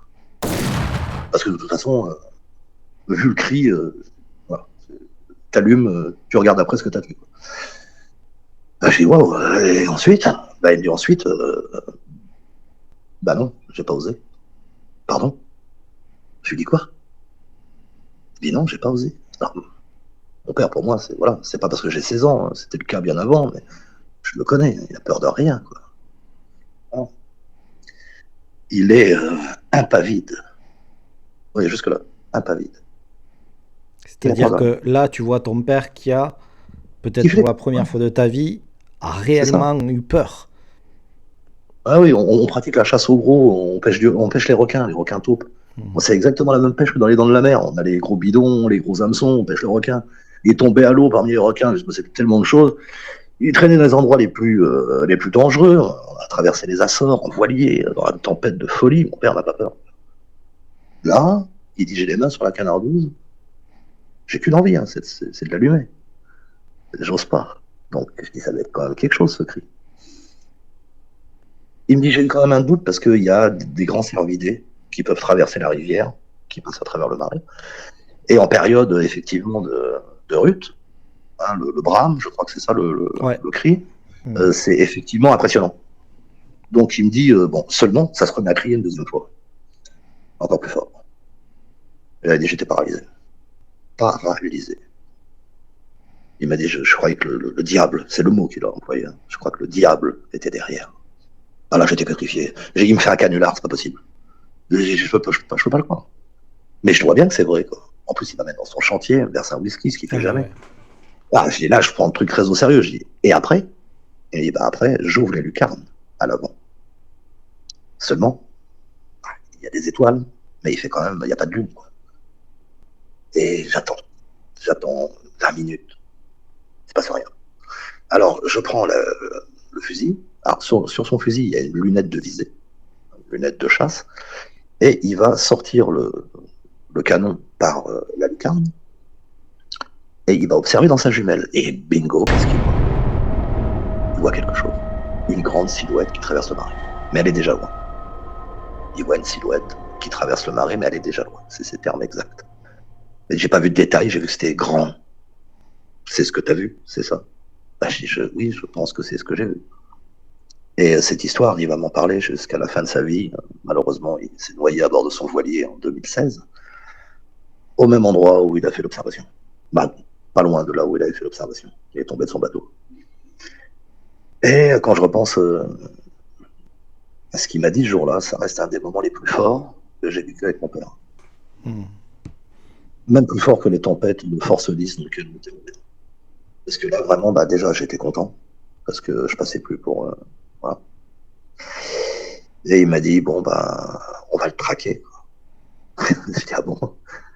Donc, lui, il s'en fiche complètement à ce moment-là. Il en parle à tout le monde. Parce que pour lui, personne va ne pas le croire. Personne n'ose se moquer de lui. Donc, tous ses amis vont le vanner quand même. Ses amis vont vraiment le charrier quand même beaucoup. Mais bon, c'est bon enfant. C'est entre collègues, ça se tape dans le dos, ça boit des whisky, ça en parle. Et effectivement, ils vont essayer de voir. Et ils vont jamais, à partir de ce moment-là, ils vont plus jamais rien voir, jamais rien trouver. Et on peut dire que l'histoire s'arrête là.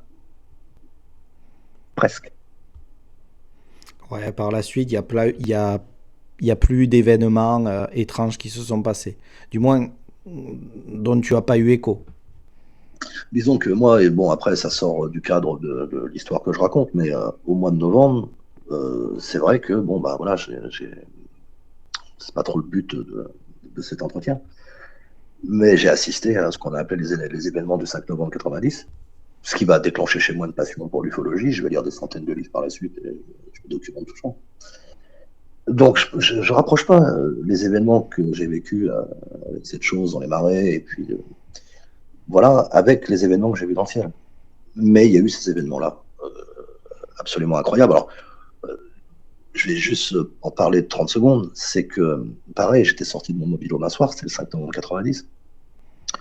Et je pensais à toute cette histoire, parce que bon, c'était pas clair dans ma tête, ça l'a jamais été, ça le sera jamais, mais j'y pensais, j'étais obnubilé par ça.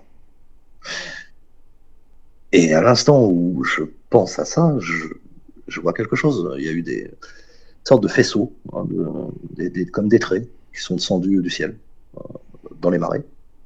Et ça s'est écarté. Et ça a formé des projecteurs au sol, qui ont commencé à balayer le marais, quoi. Donc ça, je trouvais ça absolument incroyable.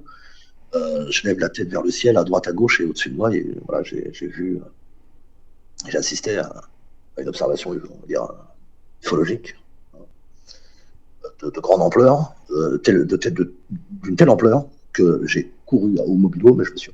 Bon, voilà, j'ai pas honte de le dire, je m'en fiche. J'ai tellement eu peur que je me suis mis sous les couvertures dans mon lit.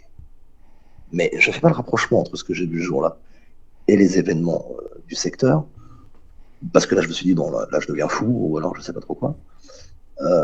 Seulement, le lendemain, au journal télévisé, voilà, tous les journaux télévisés parlaient de centaines et de centaines d'observations qui avaient été faites au-dessus de la France. Donc voilà, mais il y a eu ça entre deux.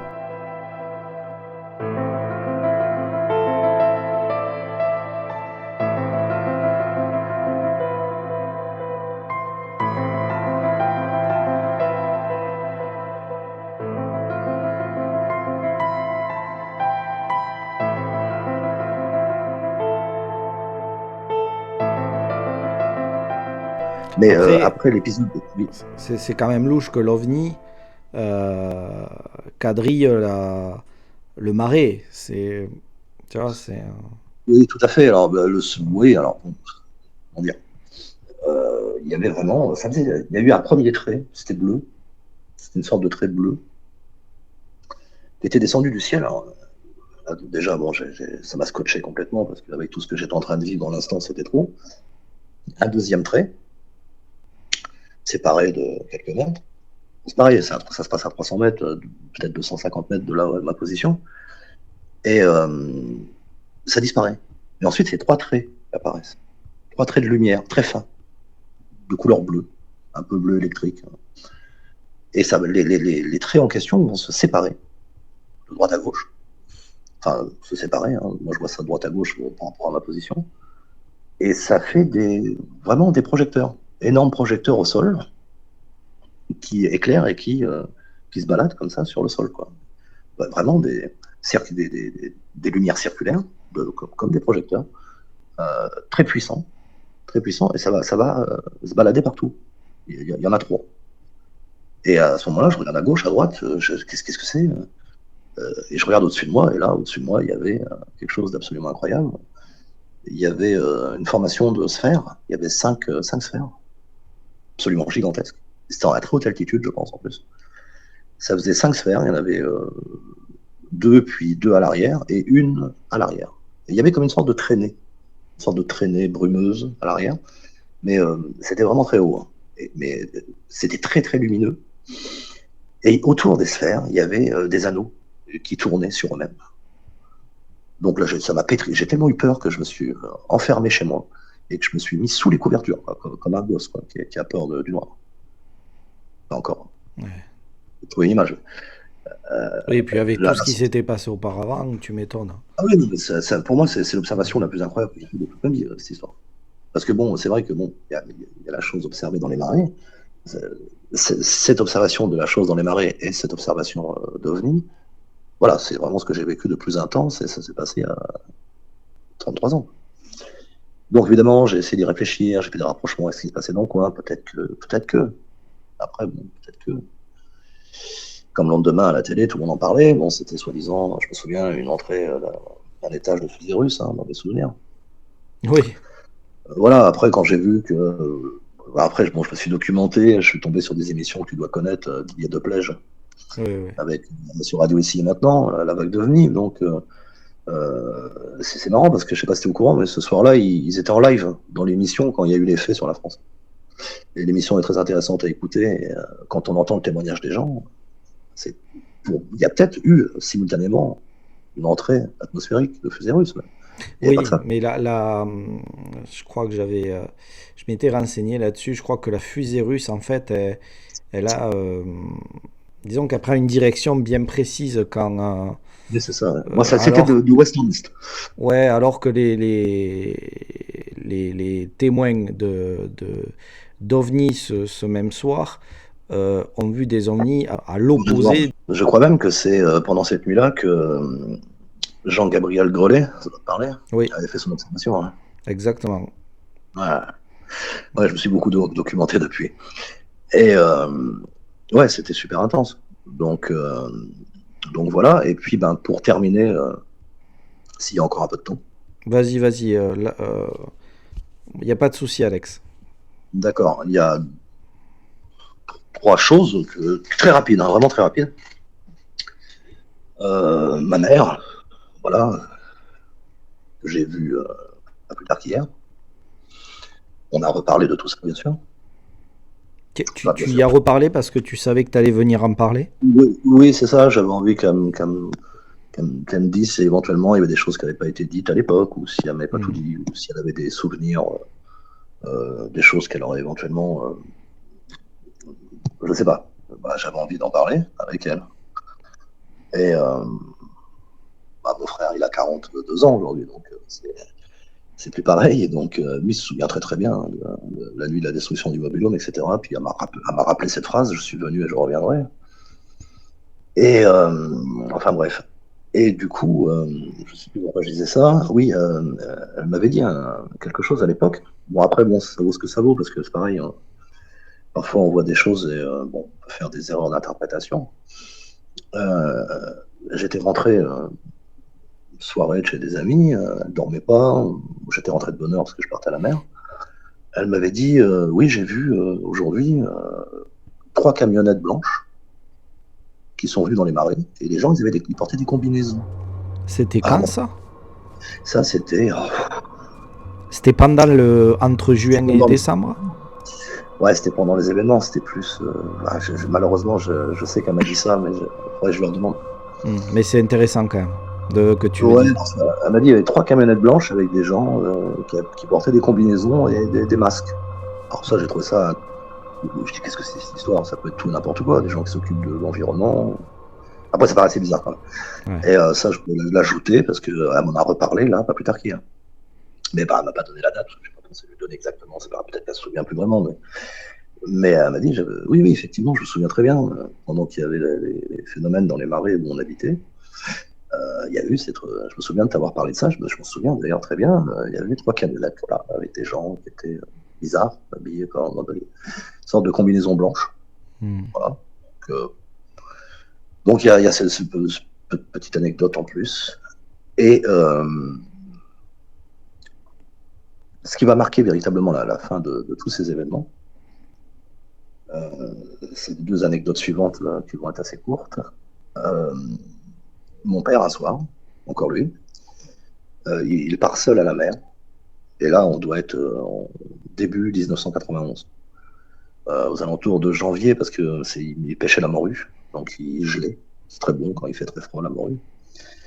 Donc, dans ce qu'on appelle un système qui est des filets de pied. La mer descend, il y a des filets, tu vois, voilà, et il pêche la morue.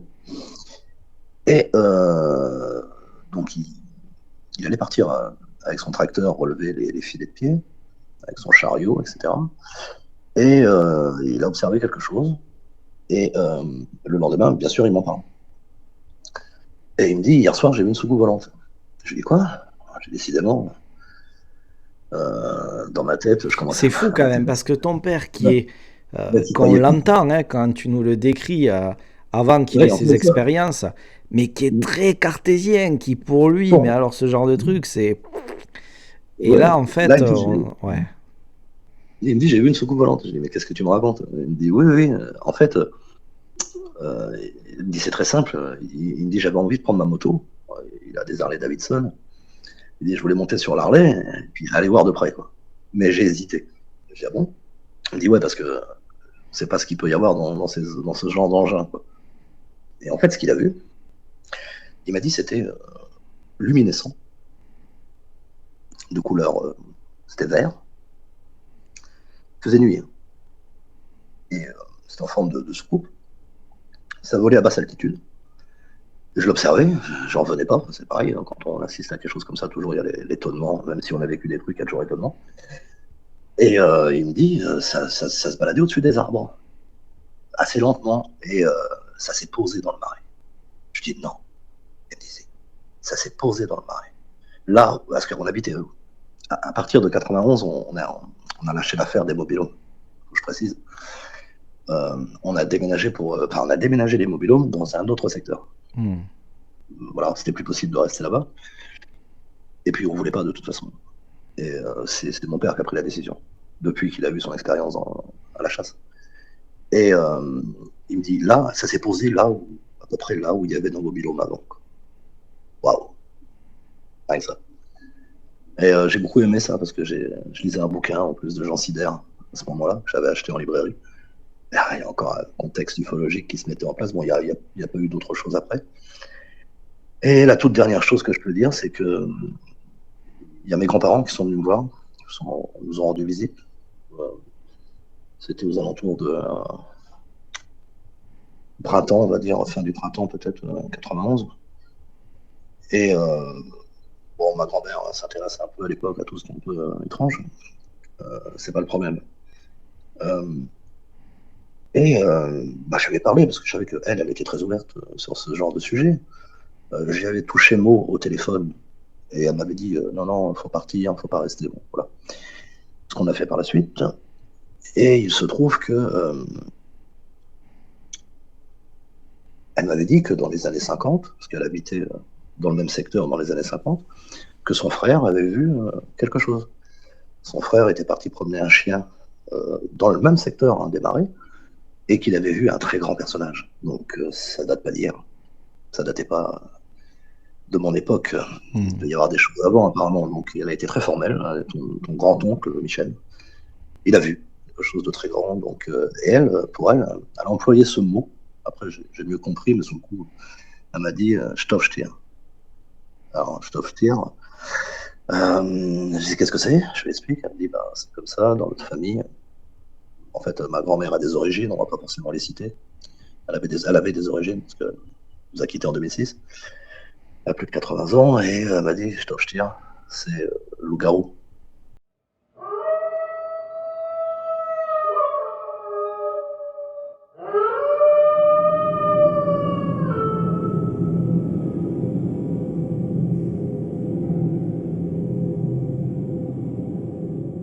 Donc pour Ah, elle, on y le vient. loup-garou. Le mot est sorti quoi. J'ai je tire, elle me dit dans nos traditions à nous, ce que l'on sait, c'est le loup-garou quoi. Donc bon voilà, c'était important de le citer aussi. Et mes grands-parents sont là pour plusieurs jours, et puis ils viennent pas que nous voir, hein, ils ont des amis dans la région, et puis ça sera vraiment la dernière chose que je dirais sur cette histoire. Il se passe quelque chose, encore une fois. Là, on est au printemps, je dirais ouais, fin du printemps 91. Il se trouve que elle a une bonne amie hein, chez qui elle va prendre le café quand elle vient dans le secteur, et justement, elle va la voir, hein. Nadine, on va l'appeler. Bon, voilà. Et une journée ou deux après, je revois ma grand-mère et mon grand-père, et ma grand-mère me dit, parce que j'avais parlé de tout ce qui s'était produit, hein, ma grand-mère, ainsi que l'observation de mon père, enfin tout. Quoi. Et elle me dit, j'ai vu Nadine, et elle m'a raconté un truc. Je dis, bon. Elle me dit, elle a pris des photos. Je dis, pardon? Alors là, je précise parce que ça va loin ce que je veux dire. Hein.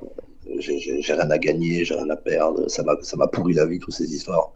Je suis pas là pour faire du sensationnel. On est d'accord, je jure que tout ce que je vais dire là est vrai, je vais faire court. Parce que là, c'est vrai que ça dépasse un peu mon entendement. Euh, elle a observé des ovnis, en fait, au-dessus de sa maison. Donc, ça s'est passé la semaine où ma grand-mère est venue. Et elle a pris des photos avec un Polaroid. Voilà, donc des photos instantanées. Et en l'occurrence, elle me dit elle a pris des photos d'OVNI. Je lui dis c'est juste incroyable.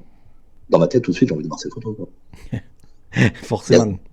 Forcément. J'ai envie de voir, je suis en train de dire. Ça m'a passionné un peu du jour au lendemain, quoi, toutes ces histoires. Et en l'occurrence, je vais voir, parce que je la connais, la Nadine en question. Elle habite dans un secteur résidentiel, pas loin de la mer. Et je passe une première fois, elle n'est pas là. Bon, je repasse une fois et elle est là. Donc, et puis, bon, d'entrée de jeu, je lui parle pas de ça. Bon, je parle de sa famille, des connaissances, de sa petite fille, etc. Et voilà, au bout d'un café, je me lance. Je lui dis, j'ai vu ma grand-mère, il paraîtrait que tu aurais pris des photos. Elle me dit, ah oui, les photos. Elle me dit, je vais t'expliquer. Elle me dit, en fait, voilà, il se trouve que je suis sorti de chez moi, il y avait des soucoupes volantes. Alors, ce qu'il faut savoir, c'est que la Nadine en question, l'ASF, les ovnis, elle connaît le terme soucoupe volante parce qu'elle a vu un film peut-être passer à la télé, mais elle ne s'intéresse pas du tout à ce sujet-là. Il connaît absolument.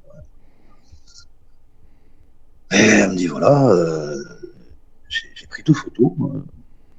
Il y en a une, on voit pas trop bien, et puis il y en a une, c'est assez clair. Là, je dis, excuse-moi, je pourrais les voir. Elle me dit, je les ai plus. Elle me dit, non, je les ai plus. La police est venue les chercher.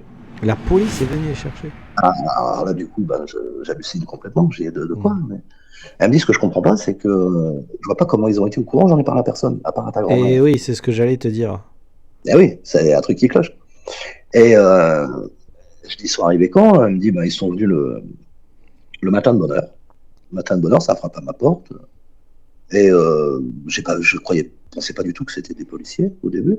Ils m'ont dit ils m'ont même pas dit qu'ils étaient des policiers, ils voulaient les photos. Je dis, décrivez-moi, c'était comment? Et puis là, on est en pleine science-fiction. Hein. Elle dit, ils étaient en costume, ils avaient des lunettes noires. Je jure que c'est vrai. Ah ouais. C'est pas fou. Là, on parle de Men in Black, quoi. Sauf que moi, à cette époque-là, je sais pas ce que c'est que les Men in Black. Mais elle a encore moins, du coup. Elle, complètement à 1000 lieues de savoir ce que c'est. Elle me dit, pour moi, c'était pas des policiers. Donc elle me dit, voilà, des lunettes noires, des costumes. C'était super bien habillé, parlait super bien. j'ai pas vu de véhicule, et ils m'ont menacé. Parce que je voulais pas donner les photos. J'ai dit non, vous aurez pas les photos. Et donc, non, c'est secret défense, enfin, quelque chose comme ça qu'ils lui ont dit. Enfin, faut que tu nous donnes les photos, parce que ça va se passer mal pour vous. Et donc, du coup, elle leur a remis les photos. Et quelques mois plus tard, quelques mois un peu plus même, je sais plus exactement, je tombe sur un bouquin qui parle des Men in Black. Et là, je fais le rapprochement. Et j'hallucine complètement. Et voilà. En tout cas, après, bon, effectivement, je me suis renseigné du côté des amis de mon père. Ça commençait à parler, les langues se déliaient. Il y a eu des observations faites dans le passé, dans la même région, dans le même secteur. Oui, Et c'est ça, c'est que maintenant, en fait, c'est plus facile d'en parler maintenant. Surtout ce genre de choses, OVNI, c'est vrai que maintenant, c'est rentré dans les mœurs. oui, il y a Donc, 30 ans, oui, oui. Mais il y a là, ouais, voilà, il y a 30 ans, c'était autre chose. tout à fait, tout à fait. Enfin, voilà. Je pense avoir à peu près fait le tour de ce que je voulais dire. C'est une histoire assez dingue. Oui, c'est une histoire. Moi, voilà, j'y penserai jusqu'à la fin, quoi. J'y pense souvent. Quand je regarde des vidéos sur Internet ou des trucs, j'essaie de voir s'il n'y a pas quelqu'un qui a vu une chose avec un visage en croissant de lune, ou des phénomènes. Voilà. J'ai vu qu'il y a des gens qui avaient observé des soucoupes luminescentes, on va dire, de couleur verte. Je vais pas dire c'est très commun, mais il y a des observations de ce type, comme avait vu mon père. Bon, les Men in Black aujourd'hui, voilà, il m'a vu des films, évidemment. Bon, c'est rentré un peu dans la culture populaire, tout ça, on va dire, même beaucoup.